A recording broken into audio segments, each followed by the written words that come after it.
an unlikely love between a farmer and a tycoon's daughter. But what if this simple farmer was much more than he appeared? Nathan holds a secret that could change the course of his life and surprise everyone. What happens when the truth comes? Tonight, discover this touching story. The sun rose lazily over the vast soybean fields that stretched to the horizon in the small town of Golden Valley. Nathan woke up before the first ray of light touched his window, as he had done every day since he could remember. At 28, his hands already bore the honorable calluses of someone who knew the land intimately. That March morning, while walking between rows of sprouting plants, Nathan smiled, thinking about how different his life was from what his childhood friends had imagined for him. The only son of Jack, a respected farmer in the region, and Sarah, who departed early, leaving only sweet memories, he could have chosen an easier path. His maternal grandfather, Anthony Miller, had built a true empire in agribusiness, revolutionizing the sector with innovative planting and marketing techniques.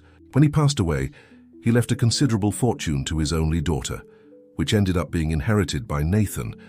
But the young man, raised with simple values and a deep love for the land, chose to keep this information secret, living off the work of his own hands. True wealth lies in the sweat of honest work, Jack used to say, and Nathan took this teaching to heart. While discreetly managing his inherited investments through a trusted office in the capital, he dedicated his days to developing the small property he had bought with his savings, implementing sustainable farming techniques he had learned during his years studying agricultural science. Life followed its quiet course until that Sunday afternoon at the farmer's market, when his eyes met Emily's for the first time. She was buying fresh vegetables at the neighboring stand, and her smile lit up the grey winter day. Emily Richardson was the youngest daughter of Robert Richardson, owner of the largest supermarket chain in the state and a prominent figure in local society. "Are these tomatoes organic?" she asked, approaching his stand. Nathan felt his heart race as he noticed the genuine sparkle of interest in her green eyes. "Yes, they are," he replied, picking up one of the ripe fruits. "Would you like to try? The secret is in the organic compost I developed." Emily bit into the tomato he offered, and her eyes widened in surprise.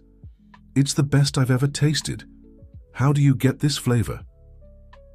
From that moment on, every Sunday turned into a small adventure. Emily always appeared at the market, interested not just in the products, but mainly in the stories Nathan told about life in the countryside.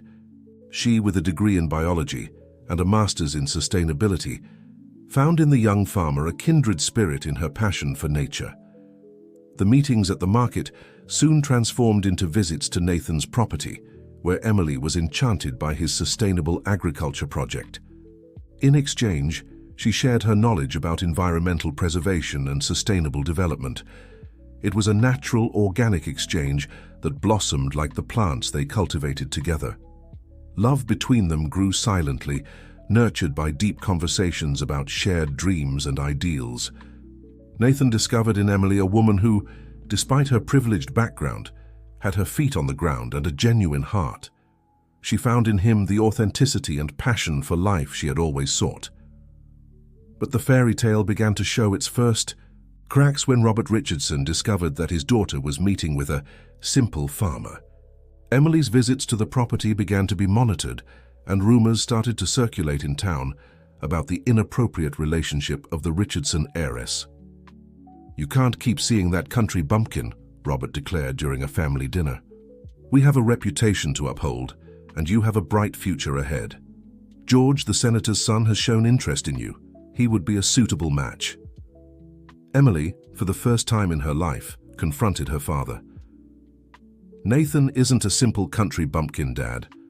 He has a degree in agricultural science, innovative sustainability projects, and most importantly, he's an honest and hard-working man."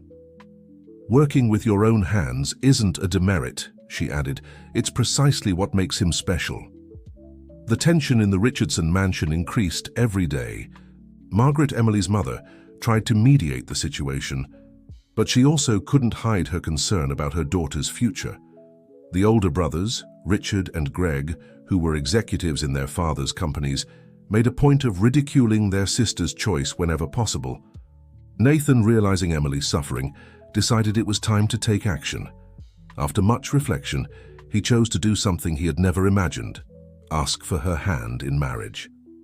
Even knowing the obstacles they would face, he carefully planned every detail, wanting to prove that even with his simple life, he could offer a dignified future to the woman he loved. What he didn't know was that his decision would trigger a series of events that would forever change not only his life, but also that of everyone around him. Fate was about to reveal that appearances can be deceiving, and that a person's true value isn't in their bank account, but in the richness of their character. As the sun set that afternoon, tinting the soybean fields golden, Nathan looked at the engagement ring he had bought, a delicate piece with a small emerald that reminded him of Emily's eyes. In his heart, he knew he was about to face the biggest battle of his life, but he was determined to fight for his love, even if it meant revealing long-kept secrets. If this story interested you, don't forget to subscribe to our channel and give it a like. Tell us which city you're watching from. We'll continue. Dinner at the Richardson mansion was set for 8 o'clock sharp. Nathan adjusted his tie for the 10th time, the one Emily had given him, observing his reflection in the small mirror of the room he shared with his father. His hands, calloused from working the land, held the delicate engagement ring in his jacket pocket as if it were a talisman. Jack watched his son with a mixture of pride and concern. "Son, are you sure you don't want me to go with you?" Nathan smiled, trying to disguise his nervousness. "I need to do this alone, Dad. You taught me that a man should face his challenges with his head held high." Before leaving, Nathan passed through the garden he cultivated with such care.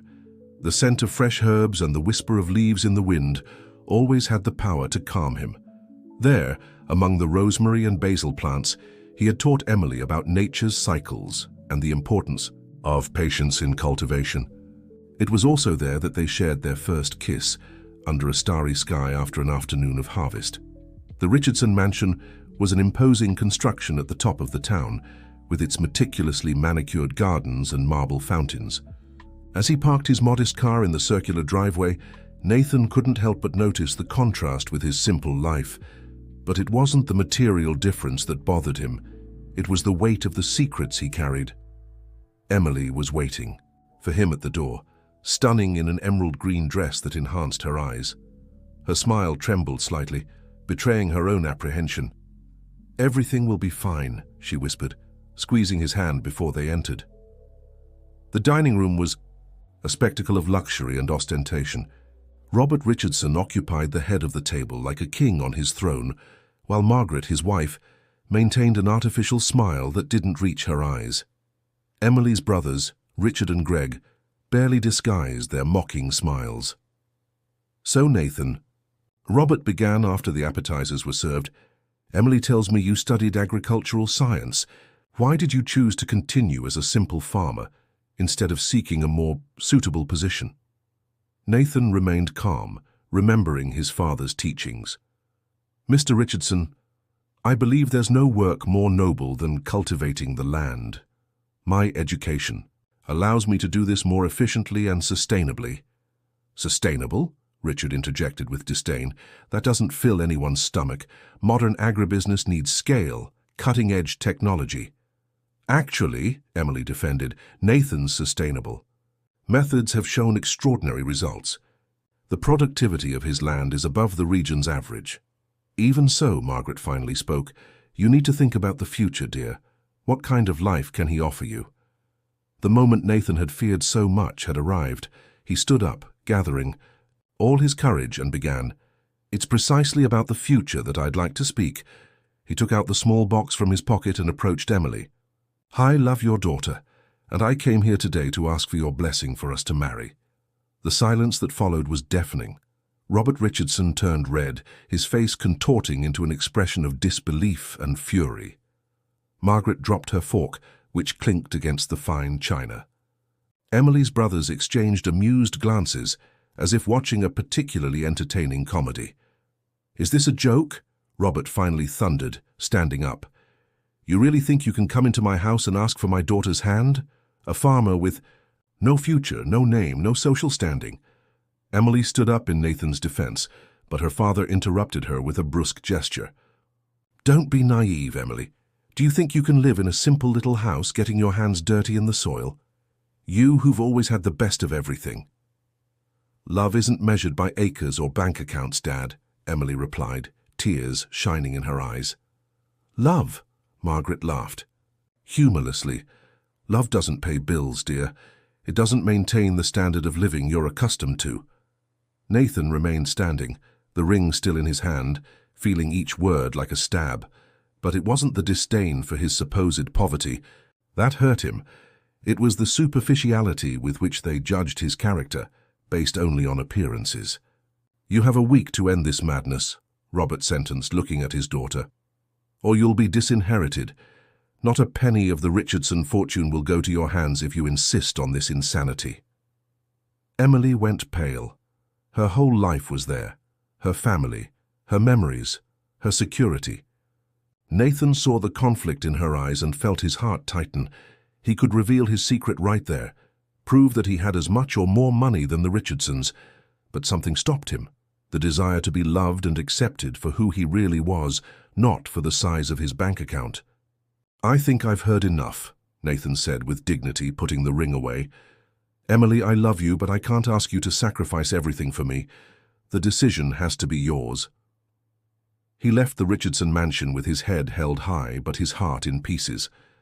In the garden, he looked one last time at the window of Emily's room, where they had so often talked about their dreams. The light was on, and for a moment he thought he saw her silhouette. Driving back home, Nathan made a decision that would change the course of his story.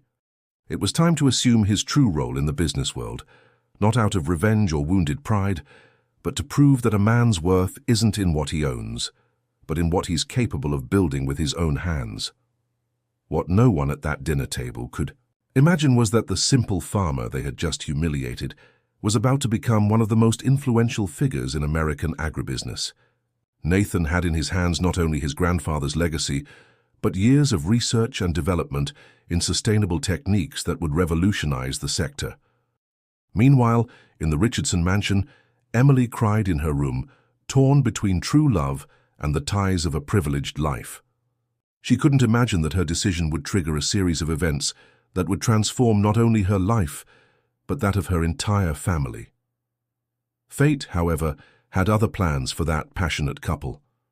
The seeds planted on that disastrous night would germinate in unexpected ways, proving that true love, like the most resilient plants of the plains, finds ways to survive even in the most adverse conditions. 6 months passed since that fateful night at the Richardson mansion. Golden Valley continued its quiet routine, but significant changes were underway behind the scenes. Nathan, after that humiliation, decided it was time to show the world who he really was, not out of revenge, but on principle. In his first meeting with the administrative board of Miller Enterprises, the young man surprised everyone with his deep knowledge and innovative vision. "Gentlemen," he said, occupying for the first time the chair that had belonged to his grandfather, "it's time to revolutionize American agribusiness." His plan was audacious, to unite the tradition and economic power of the empire, built by his grandfather, with the sustainable techniques he had developed on his small property. The first weeks were intense, with endless meetings and constant travel. Jack, his father, observed with discreet pride the transformation of his son. "You don't need to prove anything to anyone," Jack said one night, while they shared coffee on the simple porch of their house. Nathan smiled, contemplating the moon that bathed the soybean fields. "I'm not trying to prove anything, Dad. I'm realizing a dream I didn't even know I had. Each sustainable project we implement is a victory not just for us, but for all the small farmers who believe in a better future." Meanwhile, at the Richardson mansion, the atmosphere was tense. Emily had isolated herself, immersing herself in her work as a university professor and researcher. She refused all the suitors her father insisted on presenting, including George, the senator's son, who seemed not to understand the meaning of the word no. Margaret, her mother, began to show genuine concern for her daughter's emotional state. "Darling, you can't go on like this. How long has it been since you left the house? Since you smiled?" "Mom," Emily replied with a tired voice, "how can I smile when I was forced to choose between my family and the man I love, a man who was humiliated in this house simply for working with dignity. Emily's brothers, Richard and Greg, were beginning to face problems in business. The Richardson's supermarket chain was losing important suppliers to a new company that had emerged in the market, offering high-quality organic products at competitive prices. "Dad, we need to do something," Richard demanded during a family meeting. "This Miller agribusiness is dominating the market. They have technology we've never seen before, sustainable processes that attract the most demanding consumers." Robert Richardson, always so self-assured, for the first time showed concern. His contacts in the business world spoke with admiration of the young CEO of Miller Agrobusiness, although few knew him personally. The company's stocks were soaring on the stock exchange, and their sustainable production methods were revolutionizing the sector. On his small property, which now served as a research and development center, Nathan continued to wake up before sunrise to personally care for his experimental crops. It was there, with his hands in the soil, that he found peace and inspiration for his most important decisions. The news of his success began to spread discreetly through the town. Some remembered the simple farmer who sold organic products at the market, but few made the connection with the mysterious businessman who was revolutionizing national agribusiness. Emily discovered the truth by chance during a sustainability conference in Chicago. Presenting her work on sustainable family farming, she came across a scientific article signed by Nathan Miller, detailing exactly the techniques he had developed on his small property. Her heart raced when she saw the author's photo. It was him, her Nathan, but wearing an elegant suit and being described as the CEO of one of the largest companies in the sector. The pieces of the puzzle began to fit together: the degree in agricultural science, the deep knowledge about business, the passion for sustainability. That night in her hotel room, Emily cried, not out of sadness but out of regret and admiration. Nathan had never lied. He had simply chosen to live according to his values, without relying on the family name or fortune. And she, who talked so much about authenticity and values, hadn't had the courage to fight for her love. Back in Golden Valley, Emily tried to resume her normal life, but something had changed. Her eyes searched for Nathan in every corner of the town, in every news about Miller agribusiness, in every sustainable innovation that came to market. The big turning point began when Robert Richardson received an invitation to a charity event in support of sustainable family farming. The name of the host made his blood run cold: Nathan Miller, CEO of Miller Agribusiness. The photo accompanying the invitation left no doubt. It was the same man he had expelled from his house months before. "This is impossible," he muttered, falling into his leather chair. His hands trembled as he frantically researched the company and its young CEO.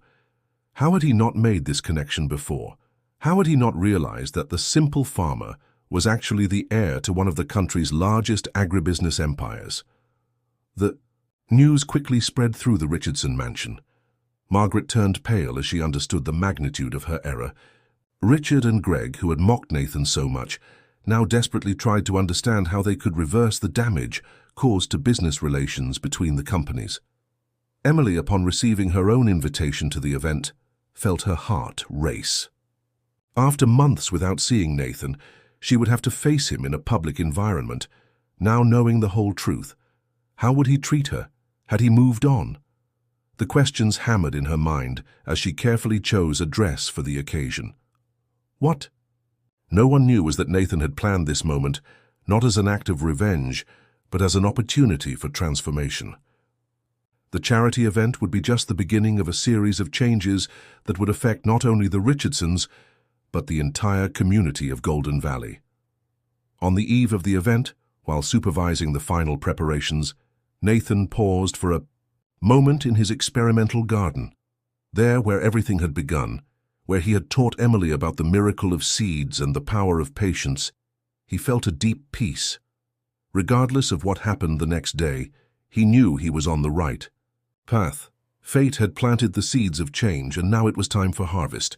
What no one could predict was that the revelations to come would transform not only businesses and fortunes, but mainly hearts hardened by pride and prejudice. The ballroom of the Grand Hotel in Golden Valley had never been so elegant. Arrangements of wildflowers produced by local family farmers decorated each table, blending rusticity and sophistication. The charity event in support of sustainable family farming had attracted the cream of local society and businessmen from all over the country. Nathan, impeccable in his navy blue suit, circulated among the guests with a naturalness that surprised those who had known him as the simple farmer from the market. His father, Jack, proudly observed from a corner of the room, wearing for the first time in years a suit that Nathan had insisted on having tailor-made. "Your son is a visionary," an important businessman commented to Jack. "The way he's revolutionizing the sector with sustainable technology is impressive." Jack smiled, remembering the mornings when he would wake up to find his son already working the land. Nathan always knew that true progress needs to have strong roots in the soil and in the heart. The arrival of the Richardsons caused a stir in the ballroom. Robert entered first, trying to maintain his usual haughty posture, but his restless eyes betrayed his discomfort. Margaret, by his side, smiled nervously at acquaintances. Richard and Greg, Emily's brothers, looked like two boys caught in mischief. Emily entered last, stunning in an emerald green dress, the same color she wore on the night of the disastrous dinner. Her eyes scanned the room until they found Nathan, and for a moment the world seemed to stop. He was even more handsome than she remembered, and there was something different about his posture, a serene confidence that made him even more attractive. "Good evening, everyone," Nathan's voice echoed through the sound system, drawing the attention of those present. "Welcome to this event that celebrates not only family farming, but also the importance of valuing our roots and those who work the land with love and respect." His speech was eloquent yet simple, talking about sustainability, innovation, and the importance of uniting tradition and technology. As he spoke, slides showed images of his experimental property, where revolutionary techniques were being developed. "Many of you knew me as the farmer who sold organic products at the market," he continued, causing whispers in the audience. "And that's a part of me I'm deeply proud of. My grandfather, Anthony Miller, built an empire, but he taught me through my father that a man's true value lies in honest work and respect for the land." Robert Richardson shifted uncomfortably in his chair. Nathan's words were like precise arrows, though his tone remained serene and professional. "Today, Miller Agribusiness is not just one of the largest companies in the sector. We're a bridge between small farmers and the global market, proving that sustainability and profitability can and should go hand in hand." After the speech, dinner was served. Sophisticated dishes prepared exclusively with ingredients supplied by local small producers. The irony was lost on no one. The same products that were once considered simple were now celebrated as gourmet delicacies. Emily couldn't take her eyes off Nathan. Every gesture, every word revealed the extraordinary man she had always known he was. The pain of regret tightened her chest as she observed how everyone treated him with respect and admiration. During dinner, Robert Richardson tried several times to approach Nathan, but he was always surrounded by businessmen and authorities interested in his innovative projects. Emily noticed how her father, for the first time in his life, seemed small and insignificant. "Nathan," Robert finally managed to approach him during a break between presentations, "I'd like to apologize for that night, if I had known." "If you had known I was rich," Nathan gently interrupted him. "That's exactly the point, Mr. Richardson. You judge people by the size of their bank accounts, not by their character." Margaret approached, trying to ease the situation. "Dear, we really would like to make things right. Perhaps we could discuss some partnerships between our companies." "Business is business, Mrs. Richardson," Nathan replied with professional politeness. "Our executives are always open to proposals that benefit both parties. But some things can't be bought or negotiated." It was at this moment that Emily decided she could no longer stay silent. She approached the group, her heart beating so hard it seemed everyone could hear. "Nathan!" Her voice came out trembling but determined. "Can we talk? In private?" He hesitated for a moment, his eyes meeting hers. Finally, he nodded slightly and led her to the hotel garden, where the music reached them muffled and the stars shone in the clear country sky. "You look beautiful," he said simply, breaking the tense silence that had settled between them. "Why did you never tell me?" Emily asked, tears shining in her eyes. "About who you really were?" "I've always been exactly who you knew," he answered softly. "A man who loves the land and believes that honest work is the greatest wealth. The only difference is that now I can do it on a larger scale." "I was a coward," she admitted, her voice choked. "I let fear and pressure from my family stop me from fighting for our love." Nathan moved closer, lightly touching her face. "You weren't a coward, Emily. You were human. We all face difficult choices in life." "And now," she asked, her heart overflowing with hope and fear, "is it too late for us?" Nathan's response was interrupted by a commotion from the hall. Jack, his father, was feeling unwell, leaning on a chair while guests gathered around him. Nathan ran to help him, with Emily right behind. "Dad, what happened?" "It's nothing. Son." Jack tried to smile, but his paleness was evident. "Just feeling a bit faint. I guess I'm not used to so much luxury." Jack's moment of vulnerability brought to light a truth that Nathan sometimes forgot. In the end, it was the simple and genuine people who really mattered. As he accompanied his father to the car, supported by Emily, who insisted on helping, Nathan realized that some decisions could no longer wait. Fate had provided that reunion for a reason. Now, it was up to them to discover if the love they felt was strong enough to overcome not only prejudice and pride, but also the wounds of the past. The charity event was coming to an end, but a new story was just beginning. The morning after the charity event dawned with a soft drizzle in Golden Valley. Nathan was in his experimental garden, as he did every morning, but his thoughts wandered to the events of the previous night. His father was already better. It had just been a drop in blood pressure caused by the nervousness of the event, but the scare had served to put many things into perspective. Jack watched his son from the porch, a steaming cup of coffee in his hands. "You know, son," he said as Nathan approached for breakfast, "your mother always said that the heart has reasons that reason itself doesn't know." Nathan smiled, remembering the jasmine scent his mother always wore. "I'm thinking of making some changes, Dad." "In the plantations?" "In life," Nathan replied, his eyes fixed on the horizon where his crops stretched out. "Last night, when you felt ill, I realized I've spent so much time proving my worth to people who don't matter that I almost forgot what really has value." At the Richardson mansion, the mood was one of deep reflection. Robert spent the night in his office, reviewing old photographs and documents. Among them, he found a yellowed newspaper clipping that talked about Anthony Miller, the pioneer of sustainable agribusiness. The photo showed a simple man, with calloused hands and a sincere smile, exactly like Nathan. Emily also couldn't sleep.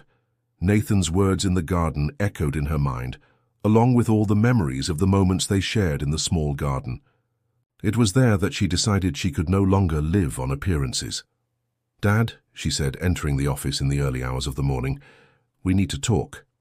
Robert raised his eyes from the old newspaper, noticing a different determination in his daughter's gaze.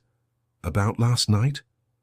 "About everything," Emily replied, sitting in front of him. "About values, about love, about what really matters in life." For the first time in a long time, father and daughter had a genuine conversation. Emily talked about her passion for sustainability, about how Nathan inspired her not by the fortune he possessed, but by the integrity with which he lived. Robert surprisingly listened. "You look so much like your grandmother," he finally said, his voice choked. "She also had that strength, that conviction. I lost her too early, but she always said that our greatest inheritance is the values we pass on." Meanwhile, at the Miller agribusiness headquarters, Nathan was making important decisions.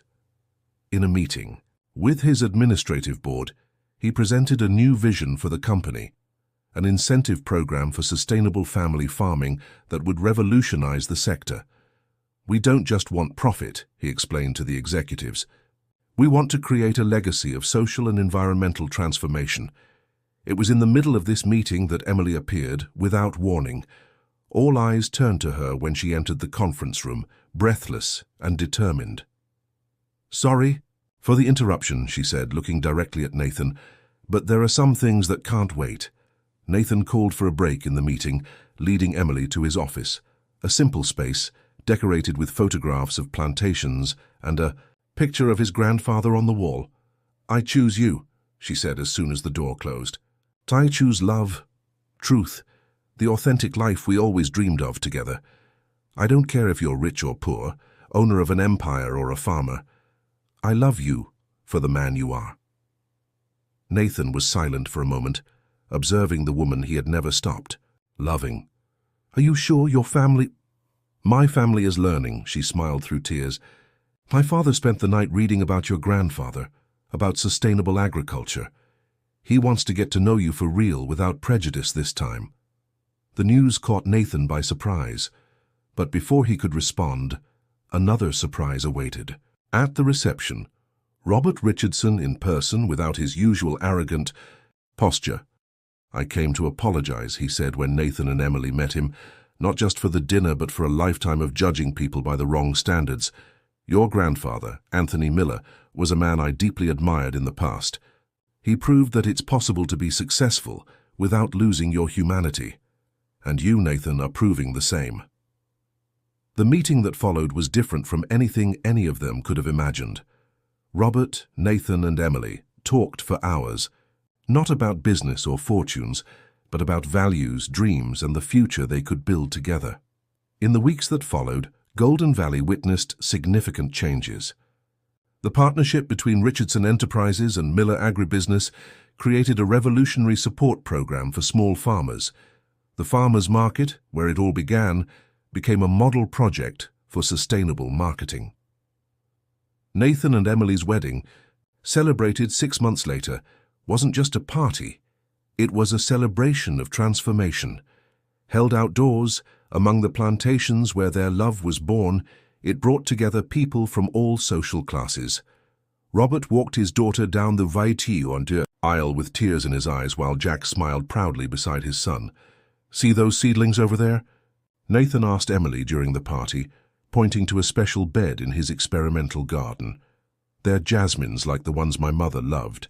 Each flower that blooms will be a reminder that true love, like the most resilient plants, finds strength to grow even in the most unlikely soils." Emily smiled, understanding the metaphor. "And we'll tend to this garden together every day." Nathan and Emily's story became a legend in Golden Valley, not just for the romance, but for the example that a person's true value lies in their actions, not their possessions. The small experimental garden where it all began became a research and education center, welcoming students and farmers from all over the country. Jack, who continued to live in his simple house even after his son's success, used to tell visitors, "The greatest wealth we can have is the peace of being who we really are." And so, among plantations and realized dreams, Nathan and Emily discovered that love, when true, is like a well-planted seed. It needs time, care, and patience to flourish, but when it finds fertile soil, its roots become deep and unshakable. Dear listeners, we hope that Nathan and Emily's story has touched your hearts. To continue this journey of emotions and discoveries, we've prepared a special playlist with equally captivating stories about love, overcoming challenges, and true values. Find it here clicking on the left. If this story moved you, don't forget to subscribe to our channel and give the video a like. Every day we bring unique stories that explore the complexity of life and the beauty of the purest feelings. Share your own stories of love and overcoming in the comments. We'd love to hear them. After all, every love story is unique and deserves to be told. Until next time.